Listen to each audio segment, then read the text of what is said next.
Hosea 4 and 6. My people are destroyed for lack of knowledge. Because thou hast rejected knowledge, I will also reject thee, that thou shalt be no priest to me, seeing thou hast forgotten the law of thy power, I will also forget thy children.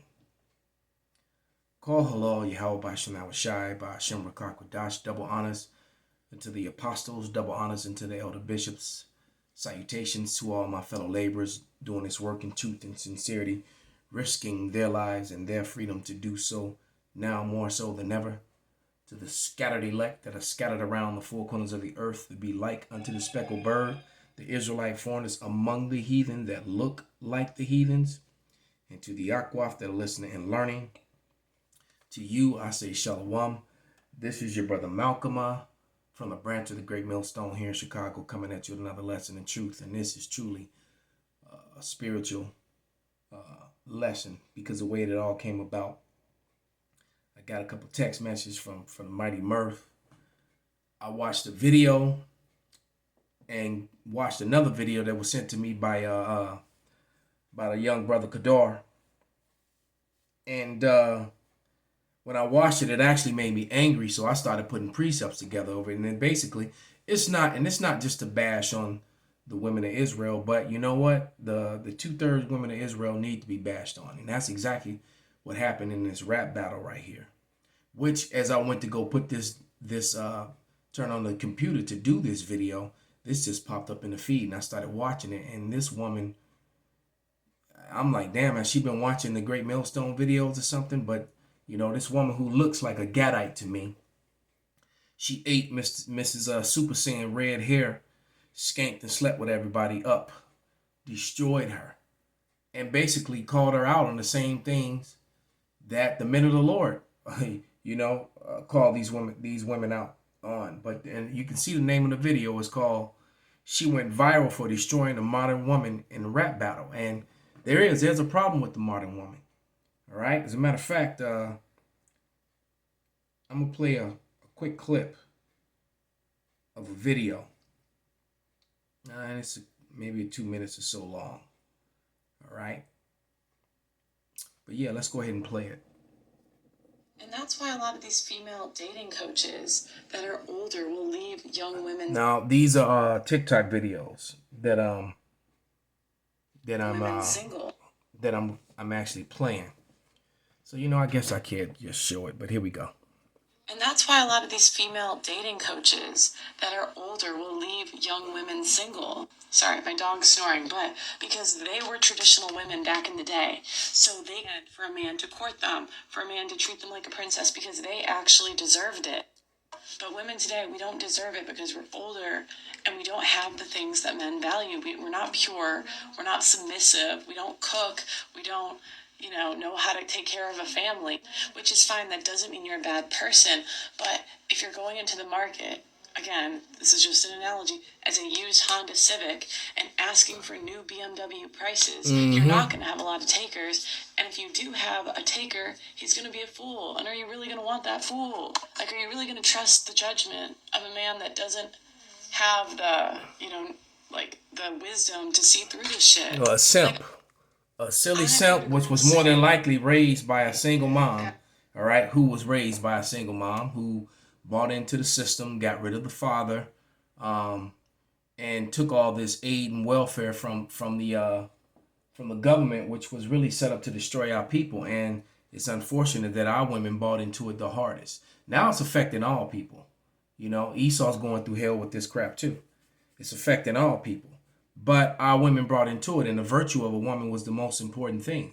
I was watching an episode of Game of Thrones. It's just crazy spiritual how all these things that led up to this moment, to the shooting of this video. And there was a scene in episode 8 in episode 4 of a Game of Thrones, the newest one, where the girl was having a back and forth with her father she was out of order with. And she said something to the effect that, why can't I do what a man, why can't I do what a man does? He said, you men go out and you'll make 8 to 16 bastards and no one would even bat an eye. And I was like, wow, you know. And it's funny how Esau has made this whole economic system, all right, this abusive, corrupt system called the child support system, which is actually it's called Title 4D legally. That's the actual name. And there really is no such thing as child support because Title 4D was set up for the state treasury. It was never set up or intended for the support of children or for the welfare of the children. And you can look that up on any Title 4D website and go to it. Their mission statement is right there in their own bylaws. It was set up for the state treasury. So it's not like they really care. If they cared about children, they wouldn't force them to get injections that, cause them problems and stuff like that. But they don't really care about it. And they got all these offshore accounts and they mastered all these different ways of violating your rights to push it. All right. But the flip side of that is it completely has destroyed the relationship between men and women and destroyed the household. And it started with, and they aimed it at Judah. It spread to Israel, to the northern kingdom, and now it's spread unto all nations. And Esau is falling victim to this folly as well. All right, and so your virtue is the most important thing the most precious thing that you can give your husband. And like the woman said, you can't go in there a driven Honda and go in there and asking for brand new Mercedes, brand new BMW prices. All right, it's not profitable. Just like a lot of these children aren't profitable. They come from these relationships. All right, because a lot of these women just have children just to collect another check, and in doing so, they destroy yet another man. All right, this is Proverbs 12 and 4, and it says, "A virtuous woman is the crown to her husband, but she that maketh a shame is rottenness in his bones." All right, and a lot of these women out here just purely, they really not wife material. You can't have body on top of body like the girl is rapping about. I highly suggest that you watch this video. All right, the one that's on the screen. It's called "She Went Viral for Destroying Modern Woman" in rap battle. And the brother down there in the left corner, he narrates it. He breaks down some of the things that she's saying, some of the venom that she's spitting, as he called it. Because if you're not really a rap battle person or into that lifestyle, you may get lost in the sauce. So he just kind of breaks it down.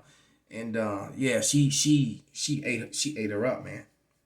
And I was surprised that this girl didn't break out and cry. You did see her body language kind of change, but she got shook.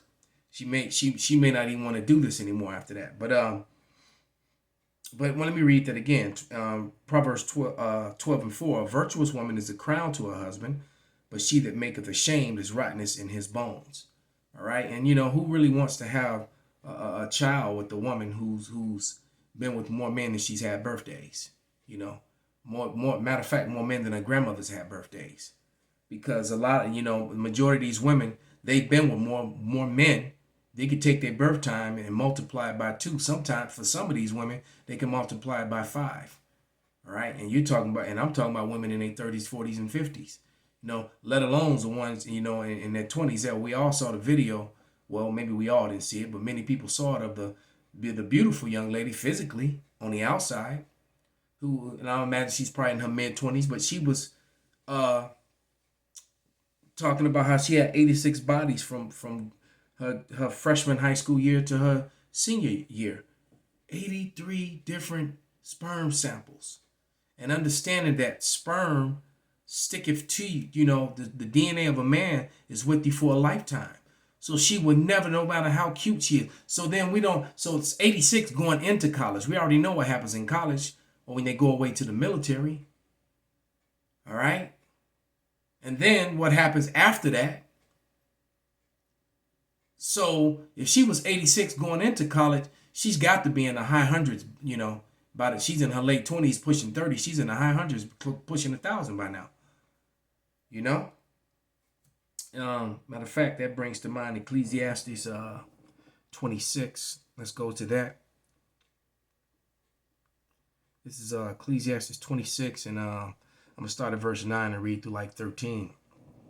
And it reads, "The whoredom of a woman may be known in her haughty looks and eyelids. And if thy daughter be shameless, keep her in straitly, lest she abuse herself through overmuch liberty. So, I remember when I was a bouncer, all the adultery that went on. There was a lot of attractive women that came to the. I bounced in a very popular Latin club. As a matter of fact, it was voted the most popular Latin club in America for like 6 years in a row. And that was in the late '90s going into the early 2000s. It was a very very popular club, and some of those girls in there were beyond gorgeous. But man, the things that I saw, that I witnessed, and the majority and all the regulars, guess what? They all had men. I didn't even realize that until later. They all had men. Now some of them came to the club with them, man, but usually not. They all had men at home, and they came and they danced and grinded and did drugs and went down in the catacombs and made out with other men. So when the right guy comes along, it's like an old man told me, you keep going to the barbershop, eventually you're gonna get a haircut. And that whole girls' night out thing is, look, that's them scouring and looking for or pondering being with another man. Point blank, period. That's what girls' night out is really, really about.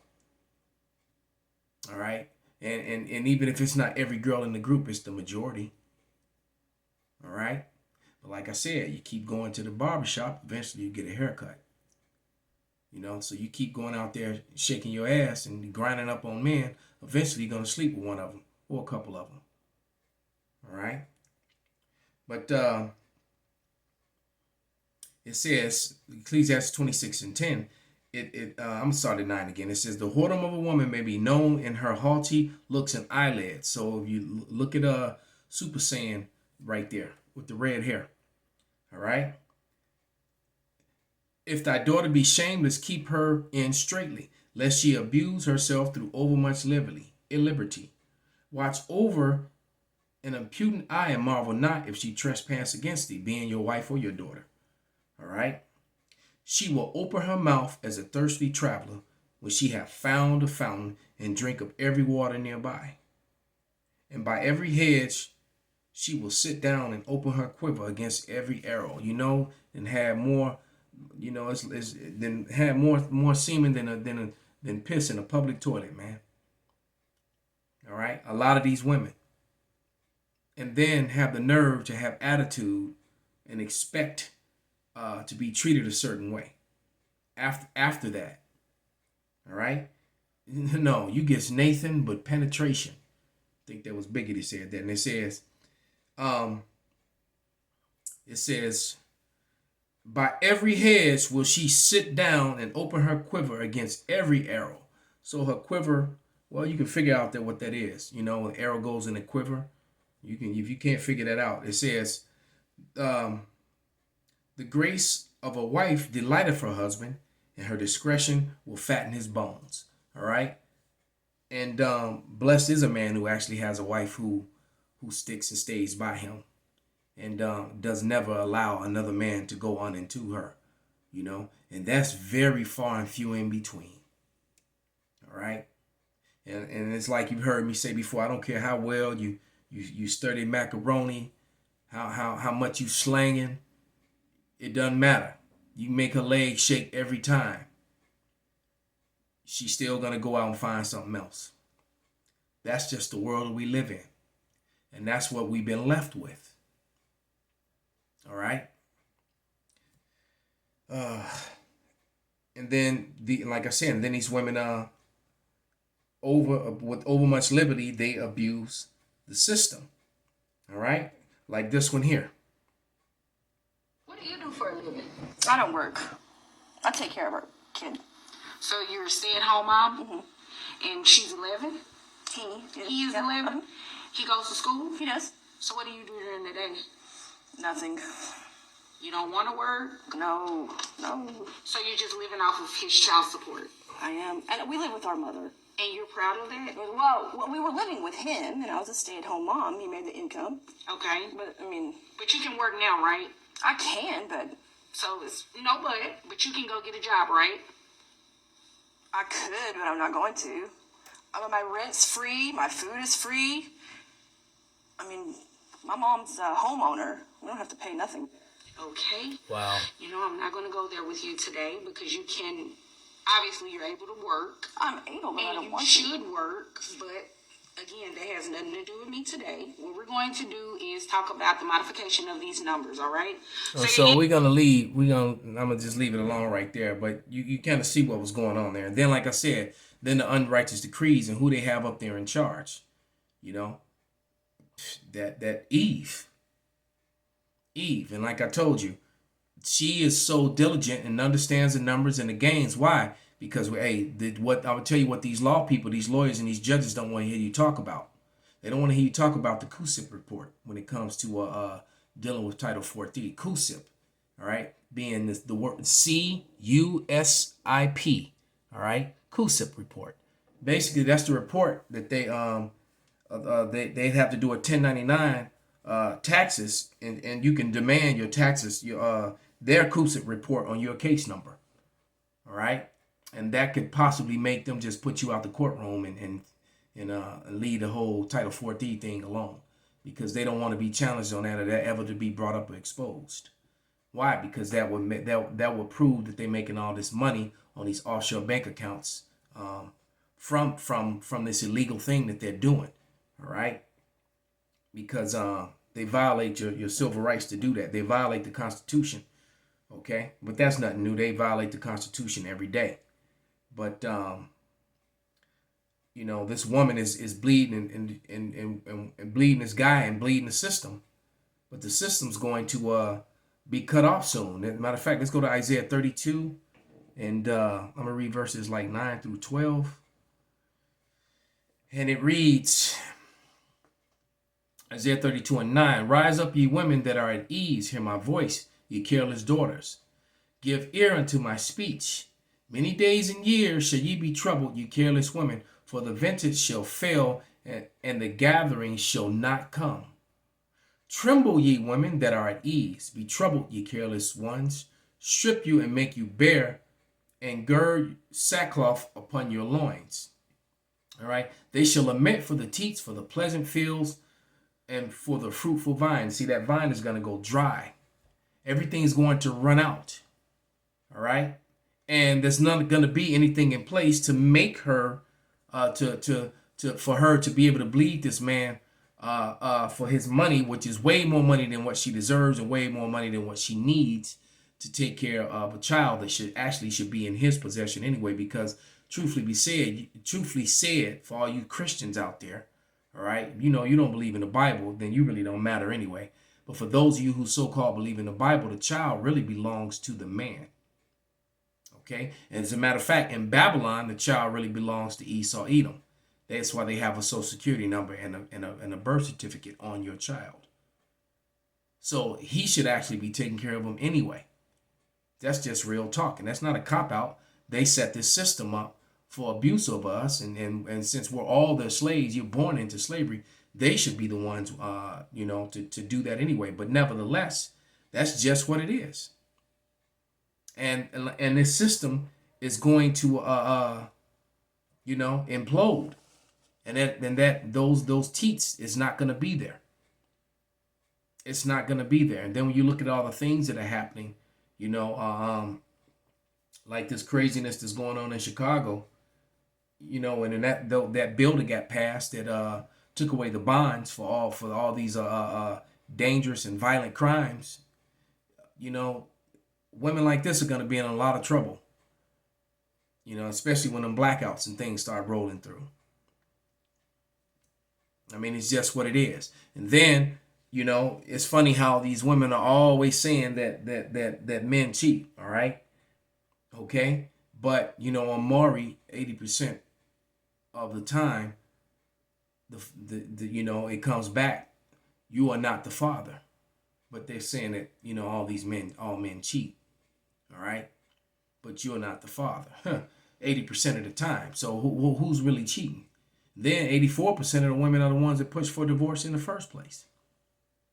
All right, but let's go to back to Ecclesiastes. Let's go to 23. Because, in the ancient world, in times past, women were acting the way that these women are behaving today, an inquisition would be made of their children, and their children would never take root. All right, they would be put outside, the congregation. They'd be forced to be on their own. So they'd be forced to just be, I guess, just become whores and slut themselves out to the heathen or whatever, become prostitutes, because they wouldn't receive no welfare, no help for anyone under these circumstances. Just keep popping out babies, and then the government come along and demonize, a man and force him to take care of him. And like I said, many of the times it's not even his child. Way too many times, actually. All right, and then in some cases they'll try to make them pay anyway. But this is Sirach or Ecclesiasticus 23 and 24. I'm gonna start at 22, and it says, "Thus shall it go also with the wife that leaveth her husband and bringeth in the heir by another." How many men does that happen to? Will your wife divorce you, or she leaves you and then bring in an heir, a child, a son, by somebody else? All right. And if you're a woman and you have children, and the man or the men you're right, that are your baby daddies, is not the first guy that went unto you, because normally it's the guy, some guy way down the line, number 30 or 40 is the one that end up being the baby daddy. All right, the first guy, he was you called him a nerd or something and got rid of him. All right, but it says back in Ecclesiastes 23 and 22, it says, "Thus it go also with the wife that leaveth her husband and bringeth in the heir by another." Which, hold on, before I continue, that makes me want to go to Proverbs 30 and 20. Right, it says, "Such is the way of an adulterous woman. She eateth and wipeth her mouth and saith, I have done no wickedness." Because it's crazy how, women will turn it around when things don't work out, etc., etc. When things don't work out, they try to turn it around on the man. Well, it's your fault. Well, you did this. That's why I let this other man, go balls deep in me and bust his nuts inside of me and got me pregnant. And now I'm trying to put it on you. Or I'm expecting you to love me and take care of it anyway. All right. Okay. But back to Ecclesiastes 23 and now 24. And it reads, verse 23, 23 and 23. "First, she have disobeyed the law of the Most High. And secondly, she have trespassed against her own husband. And thirdly, she have played the whore in adultery and brought out children of another man." So in the ancient world, she just would have got put to death. That's why I said these children would have never took root. All right. It says, "She shall be brought out to the congregation, and an inquisition shall be made of her children." A lot of times she would have got put to death, and her children would have got put outside the congregation. They'd have been on their own, had to go with, whoever had mercy on them outside. All right. The Lord is both fair and loving, but He's also has extreme brutality in His justice, in His judgments. It just is what it is. All right. Though, and then a lot of you women have children. Just because you can have children, or even for a man, just because you can make a baby, don't mean you're supposed to be a father. All right. Because because these men is committing all this adultery with these women and helping this to happen. And as a matter of fact, Ecclesiastes 16:1 says, "Desire not a multitude of unprofitable children, neither delight in ungodly sons." Man, then these sons that there's this video. Hold on, I'll see if I can find it. Where a woman was talking about getting rid of the she could only justify getting rid of black babies when it's a male. That's literally what she said. I was like, oh my, let's see if I can find that. That shit made me mad, man. I was like, this bitch. Which video was that? I might have deleted that one on accident. And then this soft girl era. After I done slutted myself out and been masculine, now I want to be. Nobody wants you, man. Damn, I was trying to find it. Where did that video go? But yeah, the woman was literally trying to justify, um, you know, allowing the male children to die, and letting the black female children live. And I'm like, well, then who's going to continue on the race? Because our race isn't. Women can't continue a race. The men do. The men carry the seed, the bloodline, the sperm. Your race is through your nationality. Your race, your heritage is through your father. So this woman, this was a panel of black women, and there was one simp sitting in the middle of them. I'm angry. I can't find that video right now. All right. But hey, but that's that's where we are. Our people truly are. Matter of fact, I'm gonna read that one more time. Let me go back to Hosea. This is Hosea 4 and 6. And it reads, my people are destroyed for lack of knowledge. Because thou hast rejected knowledge, I will also reject thee, that thou shalt be no priest unto me, seeing thou hast forgotten the law of thy God, I will also forget thy children. So, that's what it is, man. The Lord is, and the water Yahweh, that the Lord is bringing us back and saving us from women like the one I was just speaking about. All right. So with that, I'm going to give all praises, honor, and glory unto Yahweh by Hashem Al Shai, by Hashem Rakakwadash, Wa Abba Babal, Kwam Yasharala Shalom.